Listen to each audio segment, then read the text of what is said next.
What's up, guys? I'm so excited that we'll be having a guest speaker on this channel today. And guess what he's from? He's from Germany, the greater Frankfurt area. Like, I got international all up and through this thing. So I really hope that you enjoy this segment, and I'll be back to check in with you guys in just a little while.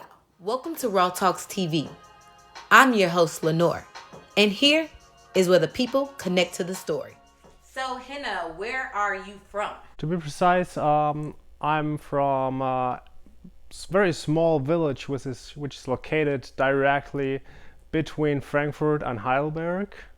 And I just recently moved here to the greater LA area as I'm a scientist, and now I'm working here on diabetes. What was that turning point for you to help you identify that you wanted to become a scientist?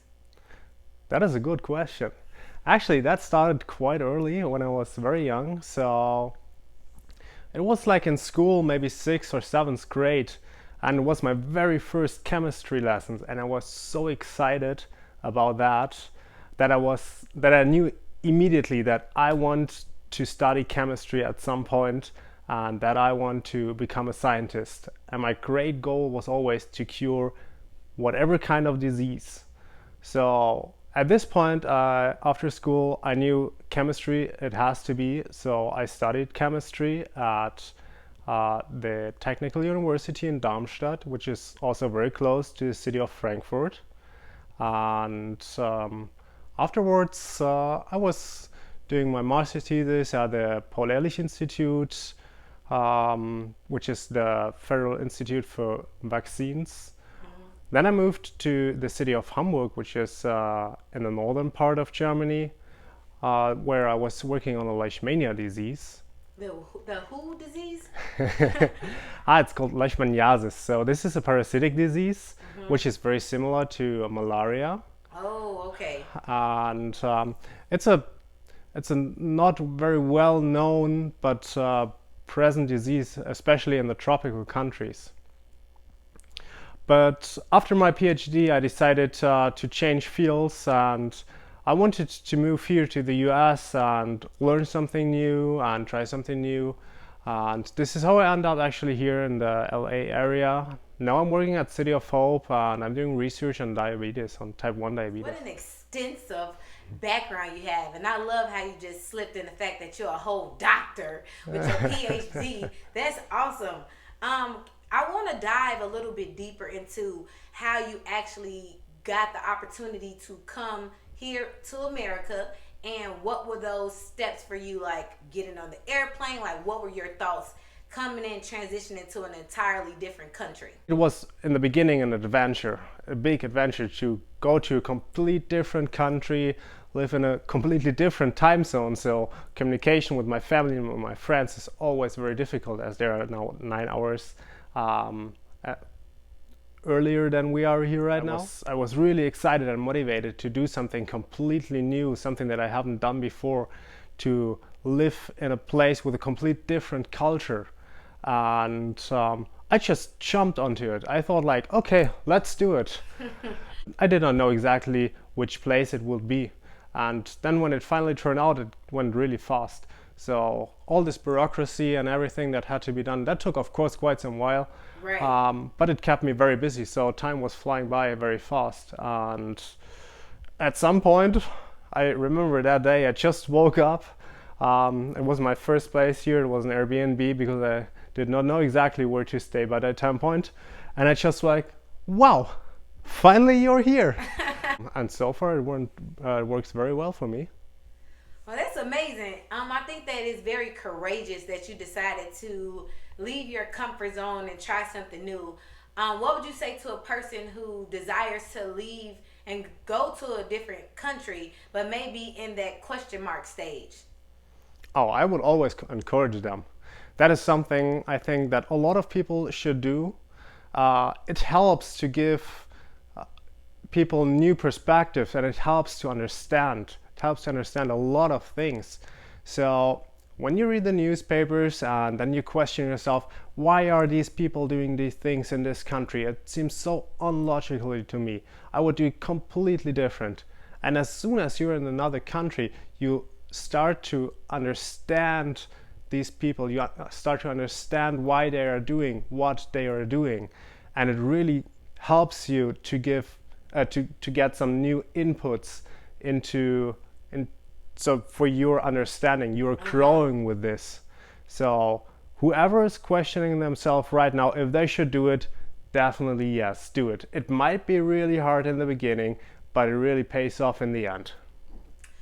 I like that answer because I think that I experienced like culture shock and things when I studied abroad in Rome, Italy. What were some of the culture shocks for you when you actually started living here in America? Like, what are some of the distinguishing differences from Germany and America? That's a really good question. Thanks. So one of the very first things that I realized very fast is how big this area is compared to the big cities in Germany.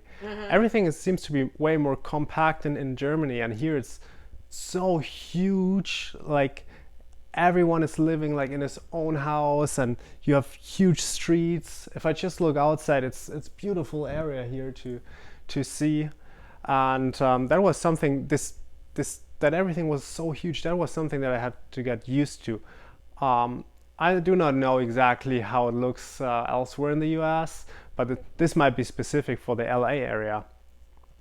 But one other thing that I definitely find perfectly amazing in this country is how friendly the people are.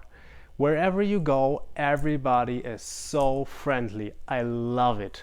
The people are always having a smile, and it makes my day. I really like that. That's true.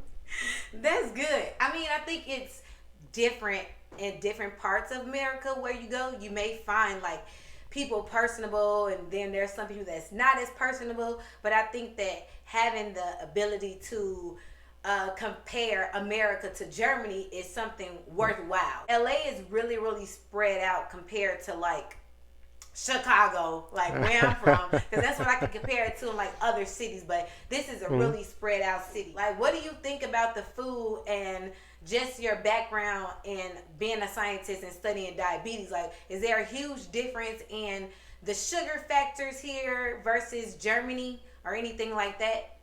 Yes, yes. Yeah, this is something which is also quite different compared to Germany or complete Europe. So from what I've seen so far, or especially what I've eaten so far and drank so far, it's way more sugar here and everything, and way more sweeteners. I personally actually do not like that much. So I'm someone who is really taking care of what I'm eating. I really want to have good quality, so I'm also paying more for my food. How to say that now? We're having language barrier problems here. Yes, that might be the case. Yes. The thing here is you can have like fast food everywhere all the time. And on the one hand, it's nice to have this, but I think that this is one of the big problems in this country, that the quality of the food is not that good. And it's election time here in this country, and I was actually, or it will be soon, election time. And I was actually hoping that this might play a role for the future president of this country, because food is something that everybody is concerned about all the time. I'm talking to a lot of people here, and everybody tells the same story. It doesn't matter whether the people are from outside or if they were born here, if they moved here, they all tell the same thing. So they're saying the quality of the food is kind of okay, it should be better. And as far as I know is that the food laws are not that strict, and they should be stricter. That is really what I think about. And with regards to diabetes, of course, I mean, the US is one of the countries with the highest amount of people with type 2 diabetes. So, of course, this is related to some unhealthy food. Can you elaborate more of like the definition of type 2 diabetes? So there are two types of diabetes, type 1 and type 2 diabetes. And so far, or in a kind of an old definition, Type 1 diabetes was an inherited disease, and type 2 diabetes is a disease which is caused usually by not exercising too much or not doing sports at all, eating very unhealthy. So the beta cells, which are in the pancreas of our body, they produce the insulin that we need to keep the blood sugar levels at a correct level.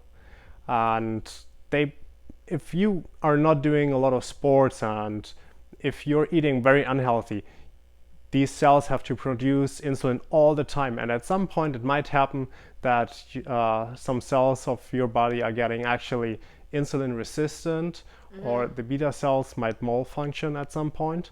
So this is actually then what is causing this type 2 diabetes. So what are some of the challenges that scientists face in general? That is a really good question. I think the communication is the key here. We see that right now everywhere in the news, scientists all over the world trying to explain things, trying to prove things, and sometimes our explanations are too difficult to understand, and this is a big challenge. On one hand, it's the explanation of our work that we're doing because it's so complicated, and then on the other hand, it's the time that it requires to do all our work. So we just cannot answer all the questions within a blink of a second. No, it's a blink of an eye, right? Blink of an eye. Yeah. No, I think that's amazing that you even were able to articulate this, because I think there are so many other scientists around the world that have this perspective and would like to be able to articulate it to an audience for them to understand. So I think that you did a great job in executing this question. So I really appreciate that. Yeah, you're welcome. So what are some health tips to avoid the risk of getting diabetes? Again, we have to distinguish between type 1 and type 2 diabetes. The answer is particularly for type 2 diabetes. I'll give it more general answer about it. Okay. Sports is really important. You do not have to look like a bodybuilder afterwards. Make sure you're doing like twice or 3 times a week, a little bit of sport. That already helps a lot. That's what I think. And of course, the other thing is the food. As I mentioned earlier, with all the sugar in the food here, I always have this small devil here on my shoulder that pops up and says, yeah, let's go to the burger place. And I'm like, oh, yeah, that would be so nice. It's easy and it's not so expensive. It's actually quite cheap. And on the other side, I'm thinking that I want to live healthy and I don't want to have diabetes. So the angel here on my other shoulder pops up and tells me, yeah, well, think about it. And then I go and buy the more expensive food. I try to eat salad several times a week at least, and to not eat this high carbohydrates and a lot of sugars all the time. Balance is here the important key factor. What's up, guys?